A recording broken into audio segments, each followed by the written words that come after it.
क्या आपको याद है 2016 की वो लाइनें? आम आदमी पार्टी के दिग्गज नेता और राज्यसभा सांसद संजय सिंह का दावा है कि वो लाइनें आज भी खत्म नहीं हुई है, बस उनका चेहरा बदल गया है। आज सिद्धार्थनगर के डुमरियागंज में संजय सिंह ने सरकार के दावों की ऐसी धज्जियां उड़ाई कि सियासत में उबाल आ गया। आखिर क्यों उन्होंने कहा कि सरकार ने जनता को लाइन में खड़ा करने का शौक पाल लिया है, और गैस सिलेंडर से लेकर महंगाई तक पर क्या है उनका सबसे बड़ा आरोप?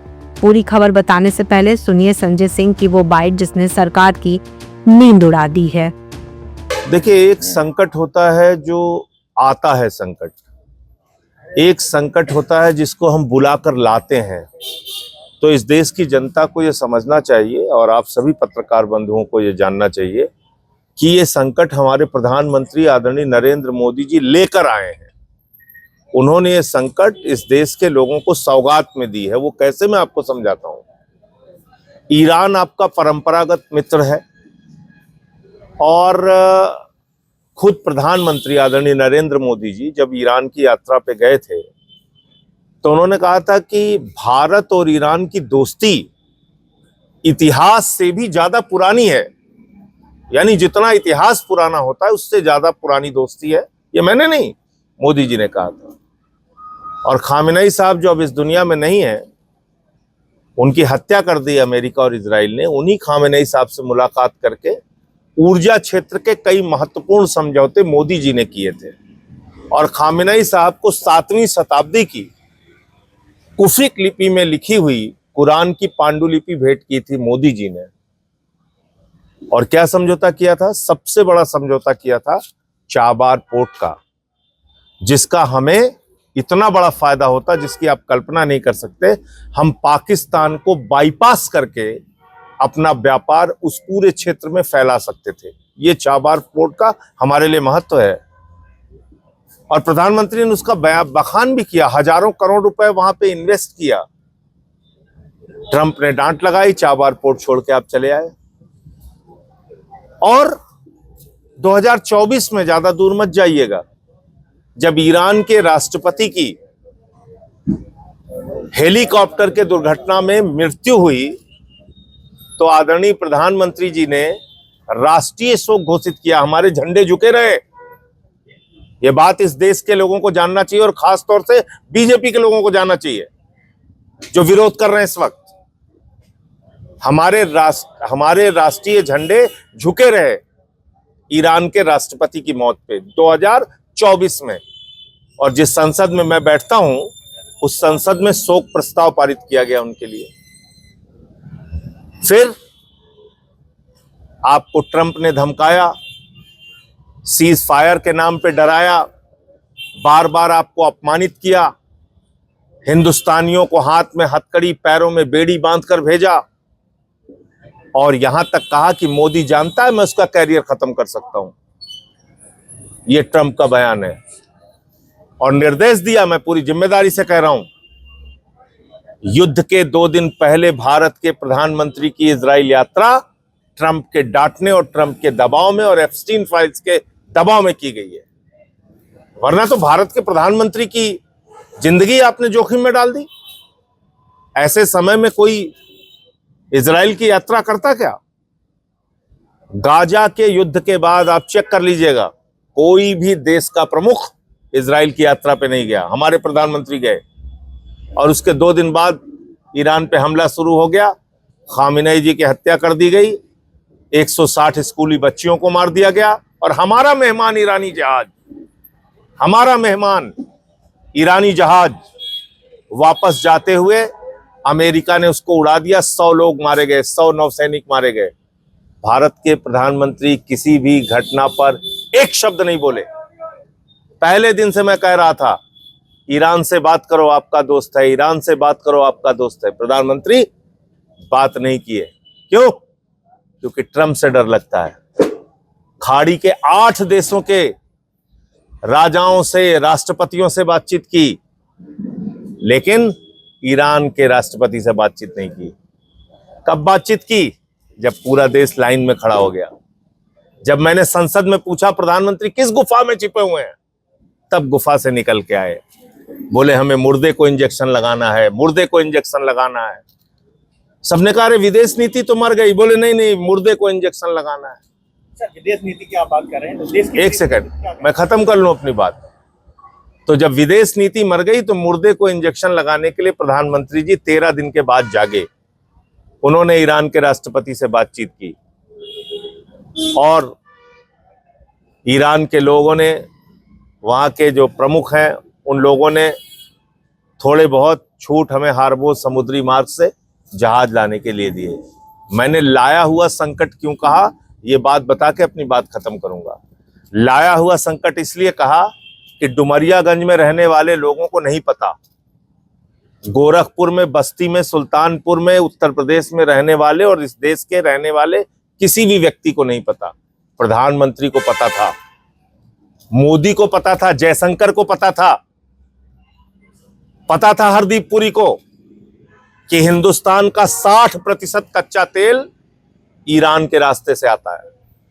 हिंदुस्तान का 50% जरूरत की गैस ईरान के समुद्री मार्ग हार्मोज से आती है। तो ऐसे देश से आपने रिश्ता क्यों बिगाड़ा? आपने जानबूझ के देश को संकट में क्यों डाला? आपने जानबूझकर देश को गैस की लाइन में क्यों खड़ा किया? आपने अपने दोस्त अडानी से क्यों कहा बेटा यही आपदा है और यही अवसर है, बढ़ा ले 3 गुना दाम? उसने 3 गुना दाम कर दी गैस की। ये हो रहा है इस देश के साथ। लेकिन अंधभक्ति में ऐसे डूबे हुए हैं लोग, अपना फायदा नहीं सोच पा रहे हैं, ऐसे डूबे हुए हैं। अमेरिका से हिंदुस्तान जो तेल आता है 8 गुना ज्यादा किराया हमें देना पड़ता है रूस की तुलना में। तो मैंने एक सुझाव दिया प्रधानमंत्री को कि प्रधानमंत्री जी, जब हम कह रहे थे पहले बात करिए तो आपके चमचे कह रहे थे अरे संजय सिंह को तो कोई विदेश नीति आती नहीं। लेकिन आपने 13 दिन बाद मेरी बात मानी, आपने बात किया। अब दूसरा सुझाव दे रहा हूं, ईरान से ही तेल मंगाओ। तुम कहते हो ना सस्ता तेल जहां से मिलेगा हम वहां से खरीदेंगे। ईरान तो आपको रुपए में तेल देता था, ईरान तो आपको सस्ता तेल देता था। ईरान कभी अपने टैंकर तो उड़ाएगा नहीं, कि उड़ाएगा? तो ईरान से ही तेल खरीद लो ना, समस्या का समाधान हो जाएगा। ईरान से तेल खरीदो, अपने टैंकर तो नहीं उड़ाएगा ना। देश की जनता को तेल और गैस मिल जाएगी। आप पहले भी ईरान से तेल खरीदते थे, 2019 तक खरीदते थे। ट्रंप ने डांट लगाई, तेल खरीदना बंद कर दिया आपने।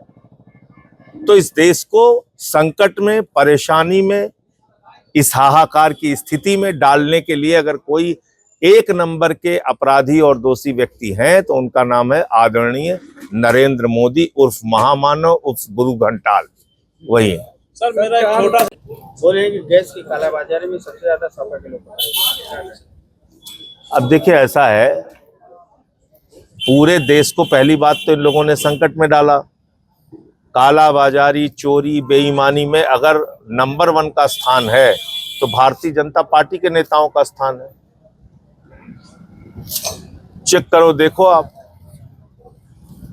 कौन कौन लोग कालाबाजारी कर रहे हैं। सर, गैस की समस्या का अगर समाधान जल्द नहीं हुआ तो क्या संसद से सड़क तक बड़ा विरोध देखने को मिलेगा? देखिए, हमारे लोगों को बर्दाश्त करने की क्षमता बहुत है, इस सब चक्कर मत पड़िए आप।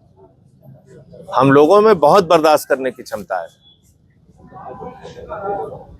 भूखे रह के भी लोग गुणगान करेंगे, आप चिंता मत कीजिए। सरकार का बड़ा फैसला आया है, हम लोग संसद में बोलेंगे, इतना भरोसा दिला सकते हैं, बाकी सब कोई बात नहीं। पीएनजी जिसके पास है उसको एलपीजी नहीं मिलेगी, क्या कहें? देखिए ऐसा है कि कई बार पीएनजी की भी समस्या होती है,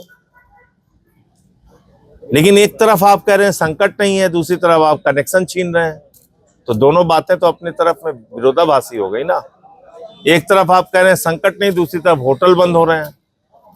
गुजरात में मोरवी में टाइल्स की फैक्ट्रियां बंद हो रही हैं, दिल्ली में हाई कोर्ट की कैंटीन बंद हो गई, बच्चों के हॉस्टल बंद हो रहे हैं, कैंटीन बंद हो रही है।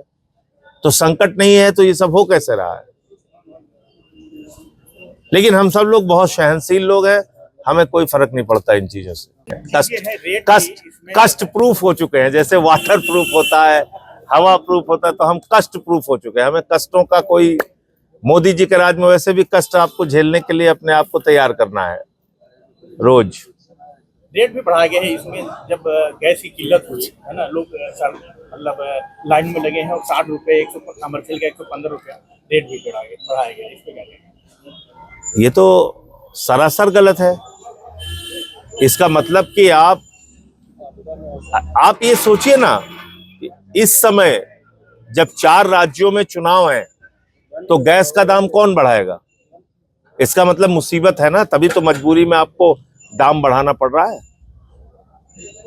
तो दूसरी तरफ आप नौटंकी कर रहे हैं कि नहीं कोई संकट नहीं है। ये दोनों बातें कैसे सच हो सकती हैं? और जहां से आपको सस्ता तेल मिलेगा वहां से आप नहीं लेंगे। ईरान तो आपको रुपए में तेल देता था। 60,000 करोड़ रुपए ईरान का भारत सरकार बकाया थी, यूको बैंक में रखा था। 60 से 90 दिन तक ईरान हमको उधार में तेल देता था। ट्रंप ने डांटा, हमने तेल खरीदना बंद कर दिया।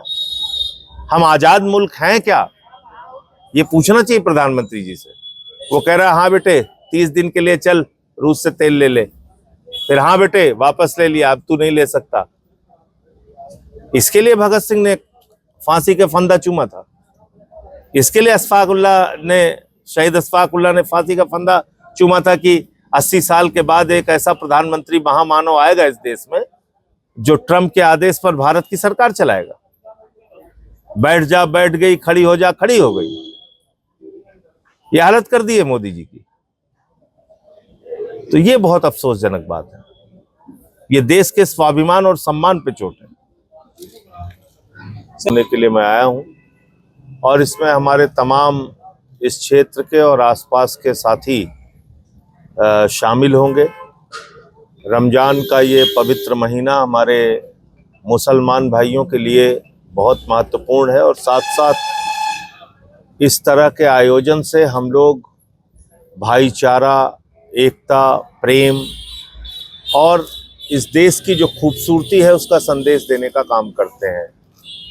मैं अपने मुस्लिम भाइयों से भी अनुरोध करूंगा कि इस पवित्र महीने में जब भी आप दुआ के लिए हाथ उठाएं, आप इस देश की सलामती के लिए, इस देश के भाईचारे के लिए, इस देश की एकता के लिए, अमन के लिए ऊपर वाले से दुआ मांगे। ऐसी मैं अपील सबसे करता हूं। और ये देश किसी के भी प्रयास से लाख कोशिशों के बावजूद न टूटेगा न बटेगा। थोड़ी बहुत दिक्कतें आती हैं, आ रही हैं हर जगह। आपके क्षेत्र में भी कुछ लोग हैं जो न्यूसेंस क्रिएट करने की कोशिश करते हैं, जो नफरत फैलाने की कोशिश करते हैं। उनका रोजगार धंधा इसी पे चलता है। लेकिन जो आवाम है इस मुल्क की, वो लड़ना नहीं चाहती। वो चैन से रहना चाहती है, अमन के साथ, भाईचारे के साथ रहना चाहती है। ईद, होली, दिवाली एक साथ मनाना चाहती है। तो ये संदेश आज के इस कार्यक्रम के माध्यम से हम लोगों को देना चाहते हैं। मोटे मोटे तौर पे यही बात थी। आपका कोई प्रश्न हो तो आप पूछ सकते हैं।